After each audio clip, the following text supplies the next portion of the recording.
Welcome into a high school football preview edition of the Desmond Johnson Show here on Tobacco Road Sports Radio, tobaccoroadsportsradio.com. Marc Pruitt in the house like he is every Wednesday during high school football season. Winston-Salem Journal prep beat writer for the area. He's going to give us his big three for games coming up this upcoming Friday, October the 10th, across the Triad. We'll get you set up for what we'll have on Tobacco Road Sports Radio as well. And we'll review the huge matchup in Clemens from last Friday. We were both at. East Forsyth, West Forsyth ended in overtime. West Forsyth winning, Kevin Wallace first time beating East Forsyth, and the first time West has beat East, I think it's 6 seasons if I'm not mistaken. So we'll talk about both of those teams going forward and much, much more. It's the Desmond Johnson Show. Let's go. Live with Desmond Johnson, son, the live is one. Represent NC to the fullest. Yeah, welcome to the Carolinas. Everywhere you go, the sky is Carolina blue, the finest. Live action, feedback, the city need that. I've been number one, no cap. Here's the recap. Adrenaline is my addiction. I'm about to relapse. Step on the turf if you won't and get your weed whack. I'm going harder than a martyr on the starter end. It's the heart of man, that's a rap like a cardigan. I'm breaking records, it's 4th and inches, I count the seconds. The over-under's my roar of thunder, my secret weapon. Yeah, the game is to be told. I don't break, I break modes. Follow me on Tobacco Road.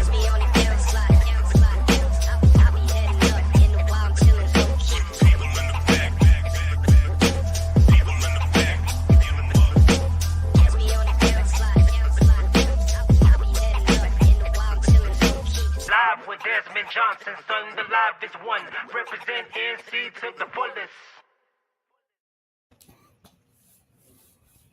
And again, it is Wednesday here on the Desmond Johnson Show on tobaccoroadsportsradio.com. It's High School Football Wednesday. Wednesday Night Lights are our high school football preview, brought to you by Nikki Rottweiler, Head Realty Group EXP. Marc Pruitt in the house with us here during your lunch break. And before we get into our previews for this upcoming Friday, let's rewind it back to last Friday. East Forsyth going to the Village to take on West Forsyth.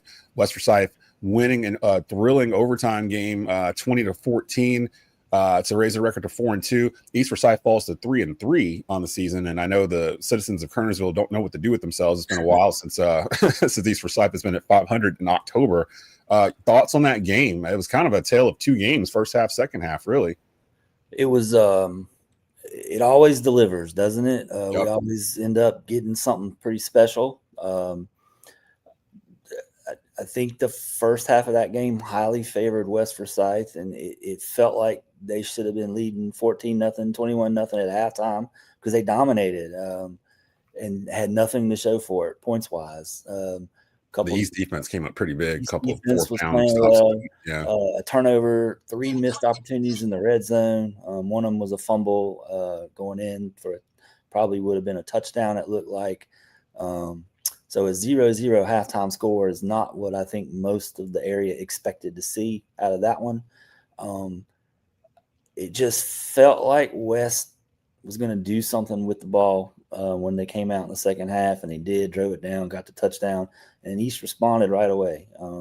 J.D. Fulp and Christian Cepeda, that's been a nice little 1-2 punch, another receiver, another weapon for East Forsyth offense. Got a couple of big plays from JD to Christian, 2 long touchdowns, led 14-7 for most of the rest of the third quarter, and then into the fourth quarter. And West Forsyth just put a big boy drive together with about 5.5 minutes left to go in the fourth. Ran it down there, tied it at 14. Went to overtime, and talking to Coach Wallace after the game, he said his strategy in overtime is always to let the other team have the ball first so they can see what they're going to need to do. Puts a little pressure on them to score. That's his philosophy with it. East came away empty-handed, and West on first play they had the ball. Moses Morris ran it in for 10 yards out, 20-14 final. The first time, I believe you said it. 6 years. Since 2019 that they have won. And a couple of times they've met in the playoffs during that little run too, and East has won those games. So I think it was a stretch of 6 or 7 straight games that East has won. But they've always been very memorable. The last 2 regular season games, at least. Last year was the big comeback when East won with about 9 seconds left when J.P. Gilchrist caught the pass in the end zone from Bryce Baker. And then the year before that, East overcame, I think, 2 fourth quarter deficits to win that one in Clemens. That was the last second one too. It was Baker to I can't remember the receiver now, but it was the same kind of situation in the corner of the end zone at the end of the game. So when we're speaking to Kevin Wallace last week during Titans Talk, which we'll have tonight, by the way, 7:30 p.m. tonight live on Tobacco Road Sports Radio, he was like, thank goodness Bryce Baker's in Chapel Hill. Like, we don't have to deal with Bryce Baker anymore. I think everybody feels that way, right? Yeah, except for East Forsyth. So, like, there was a stretch. Me and Rod were calling this game for WTOB for the game of the week. In the fourth, East was driving down late, and they could kind of seal the game, and they were right around the red zone, and they decided to go for it on fourth down, and West Forsyth stopped it. And we were questioning why didn't try to kick the field goal to go up 10 with, like, I think it was like 2 minutes left in the game or something like that. And I kind of got my answer last night at the Nest, which will be up on our podcast network here shortly. Coach Willard mentioned that their holder was hurt. So, so since they didn't have that holder, like, people don't understand the how critical it is to have a good snapper, holder, and kicker, all three. You can't have one of them that's not good because it's going to mess up the whole thing. Yep. So they elected to go for it. It was like 4th and 1, 4th and 2, something like that. But the ball was like at the 20, the 22, something like that. So it'd have been like a 40, 45-yard field goal, which is by no means easy to kick, especially in high school. And East really hadn't been an opportunity. Well, they haven't had a situation this year where they've been forced to kick a field goal that long. And typically they have really good field goal kickers. Andrew Conrad came from out of here. Braden Cressmore just graduated from out of here. The new kicker, Areola, he's only kicked a few times field goal wise, but extra points he's been just fine. So, and kickoffs, he's been fine. He's been kicking off through the end zone. But that answered my question, because I was like, if they kick a field goal here and go up 10, West has 2 minutes to score 10 points in a game where East Forsyth's defense is dominated. If they don't get it, and they miss the field goal, then they're going to start the ball right here at like the 20 or 22 or whatever, and they got to drive 80 yards to score a touchdown just to tie with 2 minutes to go, and I think like 2 timeouts. And that didn't happen, and they went back the other way, and there you go. But that was the beginning of conference season for both teams. West is now 4-2. East Forsyth is 3-3, and I know rumors of their demise. I don't know if they're exaggerated or not regarding the Eagles, but how concerned are you about East going forward with 4 games to play with them at 3-3? Not at all. I think they're still going to be fine. But last week was the best game that I saw JD full play this season. I think I'm going to be banned from ever being in Kernersville again, though, because I've seen East play 3 times this season, and every time has been a loss. But that's given that's against Grimsley, that's against Mooresville, and now West Forsyth. So that's 3 pretty good teams you're playing right there. But was real impressed with JD. Friday night, real impressed with Cepeda. I was impressed with him when I saw him playing against Grimsley. I think he complements Jai Richburg very well on the outside there, and really, really, really impressed with Arnold Solomon Jr., the linebacker. He is a stud, and he was all over the place Friday night, and really disrupting that West Forsyth offense, especially in the first half when they just could not put points on the board. Even though I think they outgained West. It was like 225 to 44 in the first half in yards gained. So East couldn't do anything with the ball in the first half until JD and Cepeda found some breathing room there in the third quarter and hit those 2 long touchdown passes. Yeah, he was a completely different player in the second half. Felt like they were trying to throw the ball a lot in the first half, which is atypical of an East Forsyth team. And then they kind of got back to basics in the second half, started running the ball. And again, JD played really well in the second half. They would not have been in the position to go to overtime if he had not stepped up and started playing the way he did. We'll see how he does going forward here this Friday. Over in Greensboro, Grimsley had a nice mid-season test out of conference. Verena out of Virginia came down to Jameson Stadium to play there. That was our WCOG game of the week with Chase Williams and Jeff Marson. And Grimsley 6-0. Of course they are. 21-14 winners over Verena. They hang on to win. I'm starting to wonder if we're going to see Faison Brandon again this season, because I don't know if they need him out there necessarily to win a state championship in 7A. There are the favorites, even with Brody Lowe, the freshman quarterback, starting. And I got to admit, Brody Lowe looks really good stepping in. He was an 8th grader 4 months ago or whatever, and now he's leading the 15th ranked team in the state, or in the country, to an undefeated record. Any thoughts on Grimsley? Because they haven't lost a conference game, I think, since 2019 or something like that. Like, it's been a long time since they've lost a conference game, and now they're in conference. And Dudley, I think, is the only team in that conference that might give them a game, but Dudley's kind of down a little bit this year too. Worried about Grimsley at all? Is there anybody you see in the state that's going to contend with them in 7A? I mean, I think they've taken a lot of good shots already against an East Forsyth a few weeks ago at Jameson Stadium. I think not having Faison out there shows you the strength of the team as a whole. They've got playmakers all over the field on offense and on defense. And as Daryl Brown told me after the East Forsyth game, he's like, we're not asking Brody Lowe to go out there and win games for us like, Faison might be able to do with his ability. He said, we're just asking Brody to get the ball to our playmakers and let them do the work for him and for us. And I think that has shown. I know the team from Virginia last week, Verena, really good team up there. I think they were 4-1 or 5-1 going into that game. They beat some good teams up there. A state championship team with kind of a similar pedigree to Grimsley around here. As far as strength out every year and state championships, so that's a good win for them. With going into their conference play now, so I have not heard anything official about Faison, whether he's coming back or not. I just know Coach Brown told me after the East Forsyth win that when the doctors and everyone tells me that he's ready to go, we'll put him back in there. So yeah. He's told me that too, and I think he's lying to me because I don't think that he's always like, as soon as we know, you'll be the first one to find out, and I'll give it to you so you can scoop it or whatever. As soon as he said that, I was like, I don't think he's coming back. I think it's definitely something you look at just because of who Faison is, and he's already committed to Tennessee, and he was leaving early in December anyway. Right, he's heading to Knoxville in December, and is it a situation where he gets shut down to sort of protect that investment, quote unquote, going to Knoxville. And I guess that's just a decision that he'll make with his family and Grimsley people and Tennessee people. I think that's kind of all encompassing way it needs to be now in this world where these kids are getting the money to go and play in college, and deservedly so. But I think there's a lot more that factors into that now than a few years ago, even where you're itching to get back there on the field. I'm sure Faison is, but there are other factors now that can help or deter that from happening. So, looking to see what our while I'm looking to see what I know what the WTOV game of the week is. I'm looking to see what the COG game of the week is. Give us your number one, your first game out of your big three for this upcoming Friday as conference play opens up across the Triad. First game is Reynolds undefeated at 6-0. That's something I don't think anybody said for I think since 2017. The last time they've made it this far without losing. Reynolds is playing Reagan at home. Reagan 5-1, coming off a big win last week against Northwest Guilford.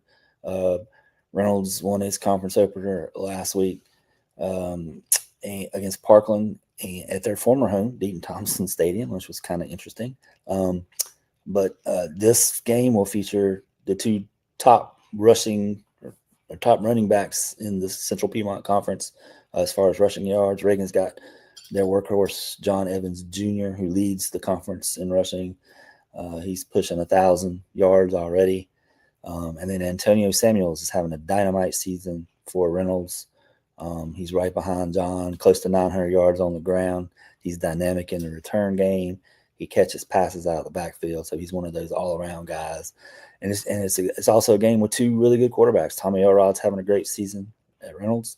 Jacob Smith still rounding in the form at Reagan. The NC State commit for baseball and football. Reagan's got a great defense this year. I know Coach McGee told me at the beginning of the season that this might be the best defense he's had in his 14, 15 years since he's been there. So I think this is the one everybody's watching in the CPC because I think everybody's expecting it to be a 3-horse race between Reagan, West Forsyth, East Forsyth. Reynolds might have something to say about that. And so this is going to really, I think, be the true test for Reynolds this year so far in their schedule. This is by far the toughest team they have played to date. And Reagan put together a solid non-conference schedule, playing a lot of tough teams too, with a big win against Reedsville The only loss on their board is against Northern Guilford. So this one should be a fun one Friday night at Reynolds' new on-campus stadium, Crater Field. Yeah, we're actually, me and Rod will be out there in a couple of weeks, October 24th for East Forsyth at Reynolds. I haven't had a chance to go there yet. So we'll be there calling that game. Our games this week, Parkland at East Forsyth is the WTOB game of the week. That's a 7:00 kickoff. That's homecoming actually in Kernersville. So we got that there. And then Ragsdale at Grimsley with Chase and Jeff. That's the WCOG game of the week. So we've got Ragsdale at Grimsley and Parkland at East Forsyth on our radio schedule for Friday. You can hear them both on TobaccoRoadSportsRadio.com. What's your second game of the upcoming Friday? I'm going to, let me see, I got this written down. The TAAC 6A 5A conference. Northern Guilford 5-1 versus Northeast Guilford. They're also 5-1. This one's interesting to me because I think these are the two of the Grimsley gets a lot of the headlines in Greensboro, rightfully so. Northern Guilford is putting together a really solid year, as they did last year. They were undefeated going into the regular season finale last season against Grimsley. Northeast Guilford is kind of having one of those pick-me-up seasons, new coaching staff, a lot of new players in there. 5-1, looking pretty good. The defense at Northeast Guilford has allowed just 49 points all season through the first 6 games. So that's getting it done. Mm-hmm. They're going to be tested, I think, Friday night. Northern Guilford quarterback Jackson Kemp is sharp. He's got 954 passing yards already, 8 touchdowns, and then running back Amari Akers averages about 135 yards a game. So high-powered offense. Eric Westberg loves throwing the ball around, but having a balanced out offense. He and Kevin Wallace come from the kind of the same coaching tree and are best friends, so they run a lot of the same things. I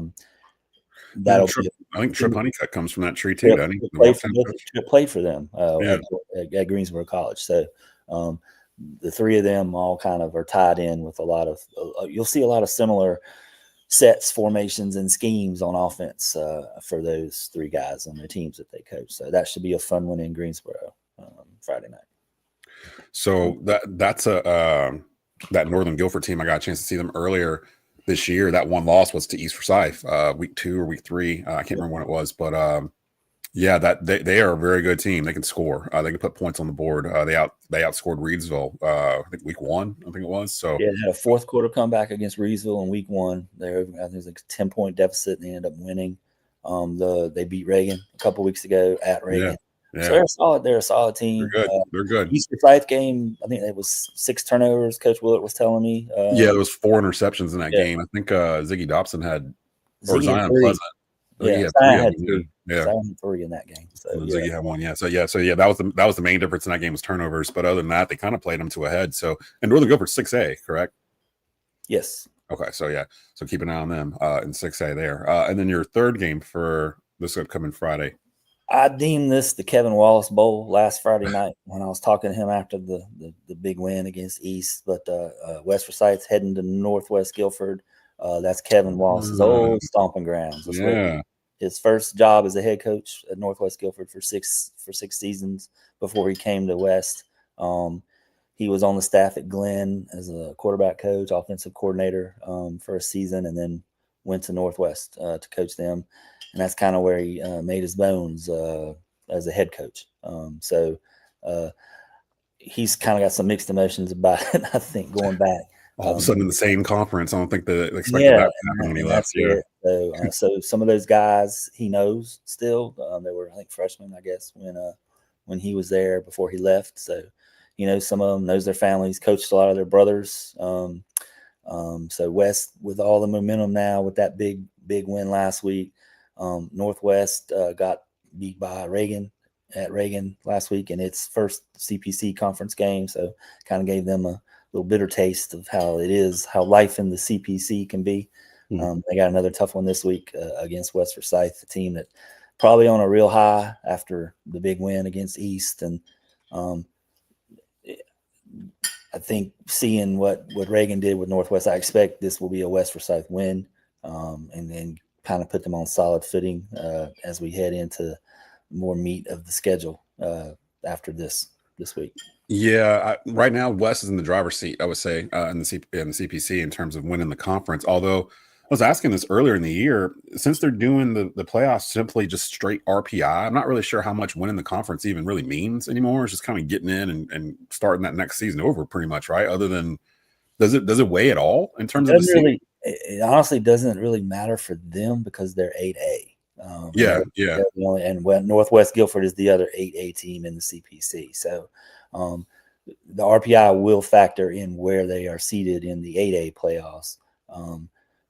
And then everybody else is going to kind of follow. I think East Forsyth, Reagan, and Reynolds, even at this point, they're all playoff teams in the 7A. And that's going to come down to RPI, strength of schedule, and things like that. So I don't know that I'm not positive. I don't think they're going to have one 8A conference champion and one 7A. I think it's just one conference champion across the board. I think that's how, I think for all these conferences that are split, I think it's just going to matter. I know, for example, in the mid-state 5A, 4A, 3A that has Walkertown and Carver and Eden Moorhead and Reedsville, they're only going to have one conference champion. Yeah, that one. I think it's the same for all of them. So, it will help with RPI, but it won't really mean much as far as being a conference champion is a big deal still, but as far as state playoffs go, not so much. Because I feel like that's kind of where East is shifted in terms of like what they're thinking about, like 1 month from now, like can we be 7-3, 6-4, whatever it is, and get ready. We're not going to get that bye or whatever for that first week, but they probably don't need it, to be honest. They probably need to continuously play and get better. And stay healthy throughout. So I think they're kind of looking at that. Some of the other teams around the area, like Glenn, you mentioned Reynolds, that's undefeated right now, but now they're about to go into conference play. So we'll really see what Joe Davidiak's team is really about, because now they're about to play East Forsyth and West Forsyth and Reagan and those guys. So they got Reagan this week, and West is coming up in 2 weeks, I think. Yeah. We have them in like 3 weeks, I believe. They got the gauntlets coming up, I think, in conference play. So so I guess they've got Reagan this week. I think they have West the following week, the 17th, and then East at Reynolds the 24th. So and then Reagan at East Forsyth ends the regular season. Grimsley at Smith, and looks like we have Mount Tabor at Glenn. We had that Mount Tabor at Glenn as the game of the week for TOB, but depending on what happens with Reagan and East Forsyth going forward, that might get flexed back over to Reagan and East Forsyth, because that might actually be for the conference by the time we get to it, depending on what happens. But right now, West Forsyth's in the driver's seat there, and Grimsley is Grimsley. Grimsley keeps on trucking, so we'll continue to follow them both as we hit the conference season. We got a month left, y'all, of the regular season, and then playoffs are going to begin. And playoffs are going to be crazy because of the non-conference schedules that these teams played.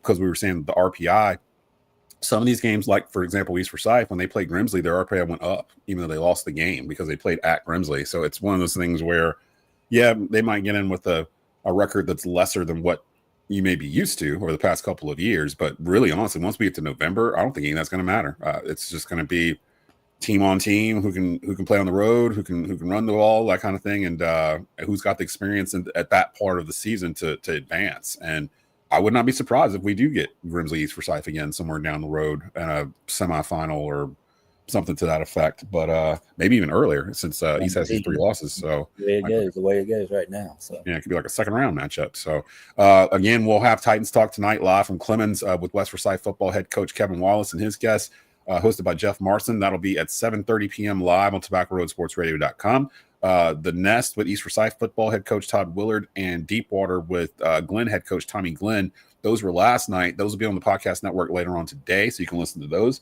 And make sure you listen to WTOB and WCUG for our games of the week, brought to you by Wealth Guardians. This Friday, both kickoffs are at 7 p.m., so you can definitely check us out there.